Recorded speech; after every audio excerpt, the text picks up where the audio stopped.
ರಾಜ್ಯಗಾಲುವೆ ಗಬ್ಬೆದ್ದು ನಾರ್ತಾ ಇದ್ರೂ ತಿರುಗಿ ನೋಡದ ಅಧಿಕಾರಿಗಳು.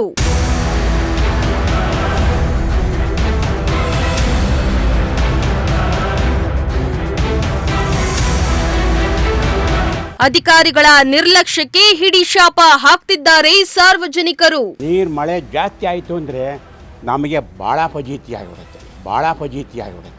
ಈಗಲೇ ಕೊರೋನಾ ಶುರುವಾಗಿದೆ. ಯಾರಿಗೆ ಹೇಳಿದ್ರು ಯಾರು ತಲೆ ಮೇಲೆ ಹಾಕೊಳ್ಳೋದಿಲ್ಲ, ಕಿವಿಗೂ ಹಾಕೊಳ್ಳೋದಿಲ್ಲ. ತುಮಕೂರಿನ 33ನೇ ವಾರ್ಡಿಗೆ ಸೇರುವ ಚಂದ್ರಮೌಳೇಶ್ವರ ಬಡಾವಣೆಯ ನಿವಾಸಿಗಳು ಕಳೆದ 6 ತಿಂಗಳಿನಿಂದ ಭಾರೀ ಪರದಾಟ ಅನುಭವಿಸುತ್ತಿದ್ದಾರೆ. ಈ ಏರಿಯಾದಲ್ಲಿ ಹರಿದು ಹೋಗುವ ರಾಜ್ಯಗಾಲುವೆಗೆ ಸಂಪೂರ್ಣವಾಗಿ ಕೊಳಚೆ ನೀರಿನಿಂದ ತುಂಬಿಕೊಂಡಿದ್ದು ಫುಲ್ ಬ್ಲಾಕ್ ಆಗಿದೆ. ಹೀಗಾಗಿ ಮಳೆ ಬಂದಾಗ ಮನೆಗಳೊಳಗೆ ಕೊಳಚೆ ನೀರು ನುಗ್ಗುತ್ತೆ. ಇನ್ನೊಂದೆಡೆ ಇಲ್ಲಿಯ ಜನರು ಗಬ್ಬು ವಾಸನೆಯಲ್ಲಿಯೇ ಬದುಕುವಂತಹ ಪರಿಸ್ಥಿತಿ ನಿರ್ಮಾಣ ಆಗಿದೆ.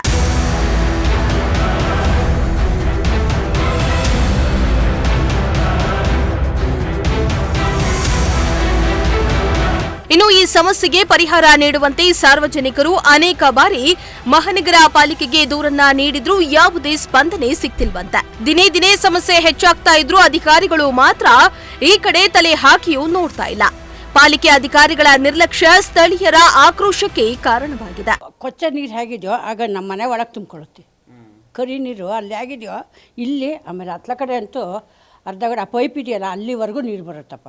ಅಲ್ಲಿಂದ ಬರುತ್ತಲ್ಲ ನೀರು, ಇಲ್ಲಿ ಭವನ ಇದೆ, ಪಂಚಮುಖಿ ಭವನ, ಅಲ್ಲಿ ಕ್ಲೋಸ್ ಮಾಡಿಬಿಟ್ಟಿದ್ದಾರೆ. ಹೆಚ್ಚು ಕಮ್ಮಿ 15 ದಿನ ಹಾಗೆ ಆಯಿತು ನೋಡಿ. 3 ದಿನ ಹೋಟ್ಲಲ್ಲಿ ತಂದು ತಿಂದಿದ್ದೀವಿ ಅಡುಗೆ ಮನೆಗೆ ಹೋಗೋಕ್ಕಾಗ್ದು ಬರೀ ಒಳ್ಳೆ ಟಾಯ್ಲೆಟ್ ವಾಸನೆ. ಹೆಂಗೆ ಬದುಕಿದ್ದೀವಿ. ಮೊನ್ನೆ ಅಂತೂ ಭಾಳ ಅಳು ಬಂದ್ಬಿಡ್ತು.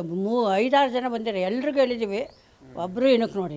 ಅಲ್ಲಿ ಭವನದ ನೀರು ಹೋಗಲ್ಲ ಅಂದ್ಬಿಟ್ಟು ಅಲ್ಲೇನೋ ಕ್ಲೋಸ್ ಮಾಡಿದಾರಂತೆ. ನೀರು ಹೋಗೋಕ್ಕೆ ಮುಂದಕ್ಕೆ ಜಾಗ ಇಲ್ಲ, ಅವರು ಆ ನೀರು ಹೋಗೋಕ್ಕೆ ಏನು ಖಾಲಿ ಮಾಡ್ಕೊಂಡಿಲ್ಲ. ಈಗ ಅದೇನಾಗಿದೆ, ಈಗ ತಿಂಗಳಿಂದ ಇಲ್ಲಿ ರೋಡ್ ಬಿಟ್ಟು ಇನ್ನೊಂದು ರೋಡ್ ಮಾಡ್ತಿದ್ದಾರೆ. ಅದೇನೋ ಹೇಳೋದು ಲೇಔಟು, ಅದಕ್ಕೆ ಅಲ್ಲಿ ಮಾಡಬೇಡಿ ನೀವು, ನಾವು ಇಲ್ಲಿ ಸಾಯ್ತಿದ್ದೀವಿ. ಫಸ್ಟ್ ಇದನ್ನು ಕ್ಲೀನ್ ಮಾಡಿಬಿಡಿ, ಮೇಲಿಂದೆಲ್ಲ ಕೆಳಕ್ಕೆ ಹೋಗ್ಬೇಕು ನೀರು. ನೀನು ಅಲ್ಲಿ ಮಾಡ್ಕೊಂಬಿಟ್ಟು ಎತ್ತರ ಮಾಡಿ ಇಲ್ಲಿ ಬಂದರೆ ಈಗ ಸಾಯ್ತಿರೋದೇ ನಮಗೆ ಸಾಕು. ಅದಕ್ಕೋಸ್ಕರನೂ ಈ ನೀರು ಮೊದಲು ಎತ್ತರ ಮಾಡಿ ಇಲ್ಲೆಲ್ಲ ಫುಲ್ ಕ್ಲೀನ್ ಮಾಡ್ಕೊಂಬಿಡಿ, ಅಲ್ಲಿ ಕ್ಲೋಸ್ ಮಾಡಿಕೊಂಡು ಬಿಸಿಲಿದ್ದಾಗ. ಆಮೇಲೆ ಮುಂದಕ್ಕೆ ನೀವು ಕಾಮಗಾರಿಕೆ ಮಾಡ್ಕೊಳ್ಳಿ. ಇದ್ದೇ ಬಿಡಪ್ಪ, ಅದು ನೀರು ಕೊಚ್ಚೆ ನೀರು ಇವೆಲ್ಲ ಇದ್ದರೆ ಇದ್ದೇ ಇರುತ್ತೆ. ಊಟ ಏನು 3 ದಿನ ಹೋಟ್ಲಲ್ಲಿ ತರಿಸ್ಕೊಂಡು ತಿಂತಿದ್ದೀವಿ, ಒಳಗೆ ನಿಲ್ಲಕ್ಕಾಗಲ್ಲ. ಮನೆಯಲ್ಲಿ ಬಂದಿದ್ದು ಮಳೆಗೆ ನಾವಾಗ ಅವತ್ತಿಗೆ ಏನೋ ದೇವ್ರ ದಯದಿಂದ ಬದುಕಿದ್ದೀವಪ್ಪ. ಅವರು ನಾವೇ ಮಾಡೋಣ ನೋಡಿ, ಬರ್ತೀವಿ ಕೆಲಸ ನೋಡಿ ಅಂತಾಗಿ ಥರ ಹೋಗ್ತಾರೆ. ಹಾಗೂ ಮನೆ ತಿರುಗಿ ಇನ್ನೂ 1 ದಿನಕ್ಕೆ 5 ಸಲ 4 ಸಲ ಫೋನ್ ಮಾಡ್ತೀವಿ. ಪಾಪ ಹೇಳಿದ್ರೆ 8 ದಿನಕ್ಕೆ 3 ದಿನಕ್ಕೆ ಬಂದು ಯಾವಾಗಲೂ ಒಂದು ತೆಗಿತಾರೆ, ಅಲ್ಲೇ ಹೇಳ್ತಾರೆ. ಅದನ್ನ ಇನ್ನೂ ಹಿಂದಕ್ಕೆ ಎತ್ತೀರಿ, ಅಲ್ಲಾಗೂ ಇಲ್ಲ. ಇದನ್ನು ರೌಟ್ರು ನಮಗೆ ಫಸ್ಟು ಈ ಚರಂಡಿ ಕ್ಲೀನ್ ಮಾಡಿಕೊಡಿ.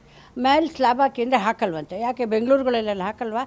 ಎಷ್ಟಿಷ್ಟು ಅಗಲ ಇರುತ್ತೆ, ಸ್ಲ್ಯಾಬ್ಗಳು ಹಾಕ್ತಾರೆ ತಾನೆ, ಅಲ್ಲೆಲ್ಲ ಸ್ವಲ್ಪ ಜಾಗ ಬಿಟ್ಕೊಳ್ಳಿ. ದೊಡ್ಡದು ಅದೇನೇನು ಕೆಲಸದ್ದು ಇರುತ್ತೋ ಅವು ತಂದು ಸಾಮಾನುಗಳನ್ನ ಕ್ಲೀನ್ ಮಾಡ್ಕೋಬೇಕು. ಇದು ಹೆಸರಿಗಷ್ಟೇ ಸ್ಮಾರ್ಟ್ ಸಿಟಿ, ಆದರೆ ಇದು ಕೊಳಚೆ ಸಿಟಿಯಾಗಿ ಬದಲಾಗ್ತಾ ಇದೆ. ರಾಜ್ಯಗಾಲುವೆ ಬ್ಲಾಕ್ ಆಗಿ ಕೊಳಚೆ ನೀರು ನಿಂತುಕೊಂಡಿರೋದ್ರಿಂದ ಆರೋಗ್ಯದ ಸಮಸ್ಯೆ ಕೂಡ ಹೆಚ್ಚಾಗ್ತಾ ಇದೆ. ಮಕ್ಕಳು, ವಯಸ್ಸಾದವರಲ್ಲಿ ಆರೋಗ್ಯದ ಸಮಸ್ಯೆಗಳು ಹೆಚ್ಚಾಗ್ತಾ ಇವೆ. ಇದಕ್ಕೆಲ್ಲ ಅಧಿಕಾರಿಗಳ ನಿರ್ಲಕ್ಷ್ಯವೇ ಕಾರಣ ಎಂದು ಸ್ಥಳೀಯರು ಆಕ್ರೋಶವನ್ನ ಹೊರಹಾಕಿದ್ದಾರೆ. ಇಲ್ಲಿ ನೀರು ಬ್ಲಾಕ್ ಆಗುತ್ತೆ, ಎಲ್ಲ ಕಡೆನೂ ನೀರು ಒಳಗೆ ನೋಡಿ, ನಮ್ಮನೆ ಒಳಗೆ ಕೂಡ ಬಂದುಬಿಡುತ್ತೆ ನೀರು. ಕಸ ಕಡ್ಡಿ ಅದು ಏನೇನಿದೆಯೋ ಮೇಲ್ಗಡೆದು ಎಲ್ಲ ಕೊಚ್ಕೊಂಬಂದು ಸ್ಟಾಕ್ ಆಗಿ ಆ ಕಡೆಯಿಂದ ಎಲ್ಲ ಒಳಗೆ ನೀರು ಮಳೆ ಜಾಸ್ತಿ ಆಯಿತು ಅಂದರೆ ನಮಗೆ ಭಾಳ ಫಜೀತಿ ಆಗಿಬಿಡುತ್ತೆ. ಯಾವಾಗಿಂದ ಈ ಪ್ರಾಬ್ಲಮ್ ಆಗ್ತಿರೋದು? ಇದು ಈ ಸ್ವಲ್ಪ ಈ ಅಲ್ಲಿ ಸ್ವಲ್ಪ ಅದೇನೋ ಅಲ್ಲಿ ರೋಡ್ ಇದನ್ನು ಮಾಡೋಕ್ಕೆ ಹೋದ್ರಲ್ಲ ಅವಾಗಲಿಂದ ಅಲ್ಲೂ ಇಲ್ಲಿ ಪೈಪ್ ಬೇರೆ ಹಾಕ್ಬಿಟ್ಟವ್ರೆ, ಅದು ನೀರು ಅಲ್ಲಿ ತಡೀತದೆ. ಕಸ ಕಡ್ಡಿ ಏನು ಬಂದ್ರೂ ನೋಡಿ ಅಲ್ಲೊಂದು ಪೈಪ್ ಹಾಕ್ಬಿಟ್ಟಿದ್ದಾರೆ, ನೀರಿನ ಪೈಪು, ಅದು ತಡೆಯುತ್ತೆ. ಅವ್ರಿಗೆ ಹೇಳಿ ಕರೆಸಿ ಆ ಇದನ್ನು ತೆಗೆಸಿದ್ರೆ ಮಾತ್ರನೇ ಅದು ಪ್ಲಾಸ್ಟಿಕ್ ತೆಗೆದಾಕ್ತಾರೆ. ಯಾರಿಗೆ? ನಾವು ಕಾರ್ಪೊರೇಟ್ರಿಗೆ ಹೇಳಿದ್ದೀವಪ್ಪ, ನಾವು ಇವ್ರಿಗೆ ಹೇಳ್ತೀವಿ, ಕಾರ್ಪೊರೇಟ್ರಿಗೆ ಹೇಳ್ತೀವಿ. ಅವ್ರು ಯಾರೋ ಒಂದಿಬ್ಬರನ್ನ ಕಳಿಸ್ತಾರೆ, ಅವರು ಅದೇನು ಇದ್ರೆ ಇರುತ್ತೋ ಅದನ್ನು ತೆಗೆದಾಕ್ಬಿಟ್ಟು ತಿರುಗಿ ಮಾನ್ಯ ದಿವಸ ಮಳೆ ಬಂತು ತಿರುಗಿದೆ ಫಜೀತಿ. ಶಾಶ್ವತವಾಗಿ ಪರಿಹಾರ ಕೊಡಬೇಕು, ಶಾಶ್ವತವಾಗಿ ಅದಕ್ಕೆ ಪರಿಹಾರ ಕೊಡಬೇಕು ಅಷ್ಟೇ. ಸರ್, ಈ ಥರ ನಿಂತ್ಕೊಂಡ್ರೆ ಚಿಕ್ಕ ಮಕ್ಕಳಿಗೆ ದೊಡ್ಡವ್ರಿಗೆ ಎಲ್ಲರೂ ಕಾಯಿಲೆ ಬರೋದಿಲ್ವ? ಈಗಲೇ ಕೊರೋನಾ ಶುರುವಾಗಿದೆ, ಇಷ್ಟೊಂದು ಗಲೀಜು ನೀರೆಲ್ಲ ನಿಂತಿದೆ ಇಲ್ಲಿ. ಯಾರಿಗೆ ಹೇಳಿದ್ರು ಯಾರು ತಲೆ ಮೇಲೆ ಹಾಕ್ಕೊಳ್ಳೋದಿಲ್ಲ, ಕಿವಿಗೂ ಹಾಕ್ಕೊಳ್ಳೋದಿಲ್ಲ. ಪ್ರಾಬ್ಲಮ್ ಆಗ್ತಾಯಿದೆ. ಆ ಸೈಟ್ ನೋಡಿದ್ರೆ ಅವ್ರು ಇಷ್ಟ ಬಂದಂಗೆ ಅವ್ರು ಮಾಡ್ಕೊಂಡವ್ರೆ.